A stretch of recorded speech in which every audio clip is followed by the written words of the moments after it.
Welcome to our YouTube channel Sandra Advanced Education. Today students we are studying subject history of class 7th and this is the 5th part of this video. Let's start. The administration of the empire. साम्राज्य का प्रशासन. How was the administration organized? प्रशासन किस प्रकार संगठित था? Settlements of peasants known as Ur become prosperous with the spread of irrigation agriculture. किसानों की बस्तियां जो उर कहलाती थी सिंचित खेती के साथ बहुत समृद्ध हो गई थी. Group of such villages formed larger units called Nadu. इस तरह के गांवों के समूह को नाडू कहा जाता था. The village council and the Nadu perform several administrative functions including dispensing justice and collecting taxes. और इस तरह के गांवों के समूह को नाडू कहा जाता था और ग्राम परिषद और नाडू न्याय करने और कर वसूलने जैसी कई प्रशासकीय कार्य करते थे. Rich peasants of the Vellala caste exercised considerable control over the affairs of nadu under the supervision of the central Chola government. Vellala जाति के धनी किसानों को केंद्रीय चोल सरकार की देखरेख में नाडू के कामकाज में अच्छा खासा नियंत्रण हासिल था. The Chola king gave some rich land owners title like Muvend Velan, a Velan of peasants serving 3 kings.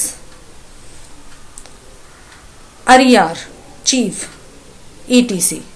और उनमें से कई धनी भूस्वामी को चोल राजाओं ने सम्मान के रूप में मुवेंद वेलन 3 राजाओं की अपनी सेवाएं प्रदान करने वाला या वेलन या किसान और अर्रैयार प्रधान जैसी उपाधियां दे दी थीं. As marks of respect and entrusted them with important offices and of the state in the center. और इसके साथ ही उन्हें केंद्र में महत्वपूर्ण राजकीय पद भी सौंपे थे. Types of land. भूमि के प्रकार. Chol inscription mentions several categories of land. Velan Vagai. Chola अभिलेखों में भूमि की विभिन्न कोटियों का उल्लेख मिलता है जैसे vellan vagai, land of non Brahmin, peasant properties, गैर ब्राह्मण किसान स्वामी की भूमि, brahmadeya land gifted to Brahmins, brahmadeya जो ब्राह्मणों को उपहार में दी गई भूमि थी, शाला भोग land for maintenance of A school किसी विद्यालय के रखरखाव के लिए भूमि, देवदान तिरुमुट्टुकनी लैंड गिफ्टेड टू टेम्पल्स, देवदान तिरुमुट्टुकनी मंदिर को उपहार में दी गई भूमि, पल्ली चंदम और land donated to Jain institution Jain संस्थानों को दान में दी गई भूमि. ये कुछ प्रकार थे भूमि के. We have seen the Brahmans often received land granted to Brahmadev.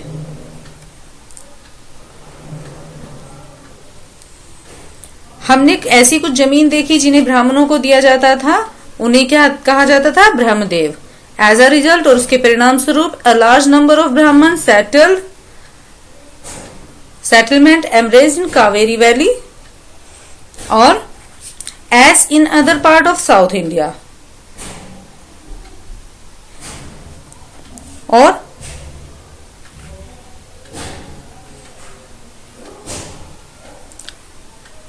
इस तरह से ब्राह्मणों का बहुत बड़ा सेटलमेंट हो गया. एमरेज इन कावेरी वैली, कावेरी नदी की घाटी में वहां पर वो बहुत ज्यादा उनके जो विस्तृत रूप में वो वहां पर फैल गए. उनकी बस्तियां निवास करने लगी इन other part of south India और दक्षिणी भारत के बहुत सारे हिस्सों में. Each Brahmadev was looked after N assembly of सभा ऑफ प्रोमिनेंट ब्राह्मण लैंड ओनर्स. और प्रत्येक ब्रह्मदेव जो जगह थी वो इस तरह से एक असेंबली ऑफ या सभा, उसको सभा या असेंबली के रूप में जाना जाने लगा. और प्रोमिनेंट ब्राह्मण लैंड ओनर्स वहां पर बहुत ही समृद्ध ब्राह्मण निवास करते थे और जिनके पास बहुत ज्यादा जमीन होती थी. These assemblies work very efficiently. और ये जो सभाएं थी बहुत ही अच्छे तरह से कार्य करती थी. Their decisions were recorded in detail in inscriptions.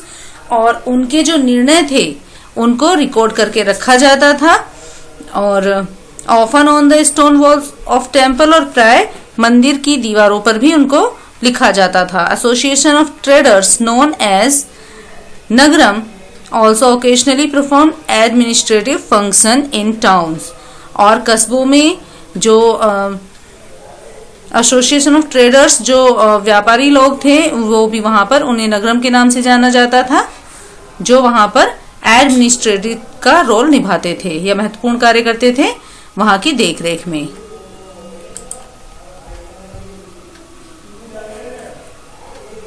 Inscription from Uttaramerur इन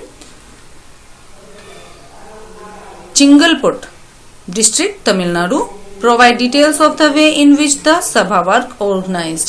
तमिलनाडु के चिंगलपुट जिले के उत्तर मेरूर से प्राप्त अभिलेखों में इस बात को सविस्तार वर्णन किया गया है. The sabha had separate committees to look after irrigation work, gardens, temple etc. और ब्राह्मणों की सभा का ऐसा संगठन कैसा था कि सिंचाई के कामकाज, बाग बगीचों, मंदिरों इत्यादि की देखरेख के लिए सभा में विभिन्न समितियां भी होती थीं. Names of those eligible to the members of these committees were written on a small ticket of palm leaf. और सभा की विभिन्न समितियां होती थीं और सदस्यों के लिए जो लोग योग्य होते थे उनको ताड़ वृक्ष के पत्तियों पर उनके लिए टिकट के रूप में लिखा होता था. These tickets were put into the earthenware pot. और उनके नाम तालपत्र के छोटे टिकट पर लिखे जाते थे और मिट्टी के बर्तन में रख दिए जाते थे. Which a young boy was asked to take out the tickets one by one for each committee. और किसी भी छोटे लड़के को हर समिति के लिए एक के बाद एक टिकट निकालने के लिए कहा जाता था.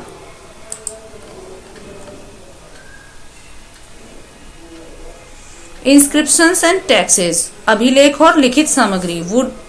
Who could be a member of सभा? उत्तर मेरूर अभिलेख के अनुसार सभा की सदस्यता के लिए इच्छुक लोगों की ऐसी भूमिका होना चाहिए. The Uttar Merur inscription lays down all these who wish to become member of Sabha should be owners of the land from which land revenue is collected. सभा की सदस्यता के लिए इच्छुक लोगों की ऐसी भूमि का स्वामी होना चाहिए जहां से भू राजस्व वसूला जाता है. They should have their own homes. उनका अपना स्वयं का घर होना चाहिए. They should be between 35 and 70 years of age. और उनकी उम्र 35 से 70 वर्ष के बीच होनी चाहिए. And they should have knowledge of Vedas. और उन्हें वेदों का ज्ञान होना चाहिए. They should be well versed in administrative matter and honest. और उन्हें प्रशासनिक मामलों की अच्छी जानकारी होनी चाहिए और ईमानदार होना चाहिए. If anyone had been a member of any committee in the last 3 years, और यदि कोई पिछले 3 सालों से किसी समिति का सदस्य रहा है, he cannot be become a member of another committee, तो उसे किसी समिति का सदस्य नहीं बनाया जा सकता. Anyone who has not submitted his account of these of relatives cannot contest the election. और जिसने अपने संबंधियों के खाते जमा नहीं कराए हैं वह चुनाव नहीं लड़ सकता. इस तरह की सुविधाएं थी.